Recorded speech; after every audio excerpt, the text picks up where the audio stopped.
बहुत देर तक व्यायाम करने, तेज़ दौड़ने, कई घंटे टहलने, साइकिल चलाने या फिर भारी वज़न उठाने जैसे कामों को करने से हमारी सांसें तेज़ तेज़ चलने लगती हैं।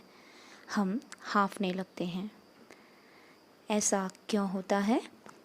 दरअसल श्वास लेना एक प्रक्रिया है जिसमें वातावरण की वायु शरीर में प्रवेश करती है और बाहर निकलती है।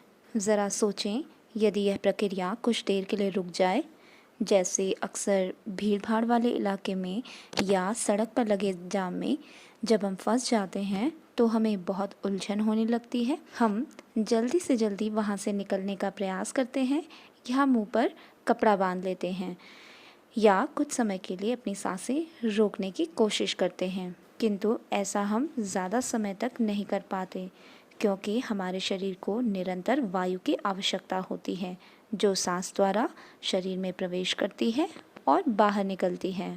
हेलो दोस्तों, स्वागत है आप सभी का आपके अपने चैनल टुगेदर वी विल में। हम पढ़ रहे हैं कक्षा 7 की विज्ञान की पुस्तक का पाठ जीवों में श्वसन का पहला भाग। आइए जानते हैं श्वसन की प्रक्रिया को। तो श्वसन की प्रक्रिया को दो भागों में बांटा जा सकता है, अंतःश्वसन या इसे इंग्लिश में इन्हेलेशन या इंस्पिरेशन भी कहते हैं, और दूसरा भाग है उच्छ्वसन, इसे इंग्लिश में एक्सहेलेशन या एक्सपिरेशन भी कहते हैं। जब वातावरण की ऑक्सीजन युक्त वायु नाक से फेफड़ों तक पहुंचती है तो यह क्रिया अंतःश्वसन यानी इन्हेलेशन कहलाती है, जबकि फेफड़ों की कार्बन डाइऑक्साइड युक्त वायु को नाक द्वारा शरीर से बाहर निकलने की प्रक्रिया उच्छ्वसन या एक्सहेलेशन कहलाती है। इस चित्र में अंतःश्वसन की प्रक्रिया को दर्शाया गया है। इसमें वातावरण की शुद्ध ऑक्सीजन युक्त वायु नाक द्वारा प्रवेश करती है और फेफड़ों तक पहुंचती है। इस चित्र में उच्छ्वसन की प्रक्रिया को दर्शाया गया है। इसमें फेफड़ों की कार्बन डाइऑक्साइड युक्त वायु नाक द्वारा शरीर से बाहर निकाल दी जाती है। अंतःश्वसन एवं उच्छ्वसन की क्रिया को संयुक्त रूप से श्वासोच्छ्वास यानी ब्रीदिंग कहते हैं। दरअसल श्वासोच्छ्वास यानी ब्रीदिंग भी श्वसन की क्रिया का एक अंग मात्र है। यह पूर्ण प्रक्रिया नहीं है।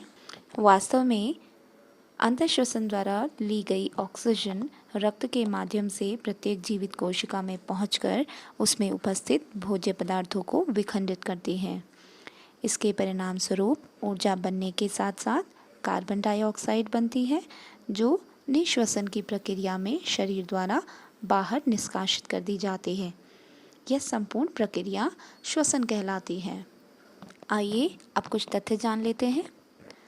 जिस दर से मनुष्य 1 मिनट में सांस लेता या छोड़ता है उस दर को श्वसन दर कहते हैं। सामान्य स्थिति में प्रत्येक व्यक्ति औसतन 1 मिनट में 15 से 18 बार सांस लेता और छोड़ता है। अधिक परिश्रम वाला कार्य करने पर श्वसन दर 25 बार प्रति मिनट तक भी बढ़ सकती है। जब हम कोई शारीरिक कार्य जैसे दौड़ते या कसरत करते हैं या फिर सीढ़ियाँ चढ़ते उतरते हैं तो हमारी श्वसन दर सामान्य नहीं रहती बल्कि सामान्य से अधिक हो जाती है। अंतःश्वसन एवं उच्छ्वसन में वायु की मात्रा को नापना श्वास मापन कहलाता है। इंग्लिश में इसे स्पायरोमीट्री भी कहते हैं।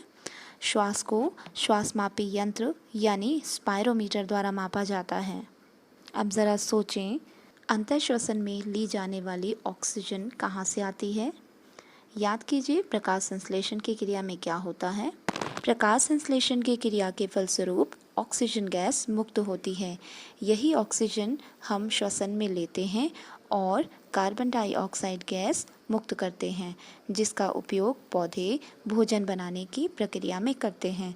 इस प्रकार वायुमंडल में ऑक्सीजन तथा कार्बन डाइऑक्साइड गैस की निरंतरता बनी रहती है। अब जान लेते हैं कि शरीर के लिए श्वसन की क्या आवश्यकता है। शरीर में सारी प्रक्रियाएं सुचारू रूप से होती रहें, इसके लिए ऊर्जा की निरंतर आवश्यकता बनी रहती है। यह ऊर्जा हमें भोजन के विखंडन से प्राप्त होती है। भोजन में उपस्थित जटिल अणुओं का सरल अणुओं में टूट जाना ही भोजन का विखंडन कहलाता है। कोशिका के अंदर भोजन यानी ग्लूकोज श्वसन की क्रिया में ली गई ऑक्सीजन का उपयोग करके कार्बन डाइऑक्साइड एवं जल में विखंडित हो जाता है, जिसके फलस्वरूप ऊर्जा निर्मुक्त होती है। इसे हम इस समीकरण से समझ सकते हैं कि ग्लूकोज ऑक्सीजन की मदद से कार्बन डाइऑक्साइड गैस और जल में टूटता है, साथ ही ऊर्जा निर्मुक्त होती है। आशा है आज का अंक आपके लिए लाभप्रद रहा हो। यदि ऐसा है तो प्लीज़ वीडियो को लाइक करें, शेयर करें तथा चैनल को सब्सक्राइब करें। आज के लिए इतना ही। Thank you.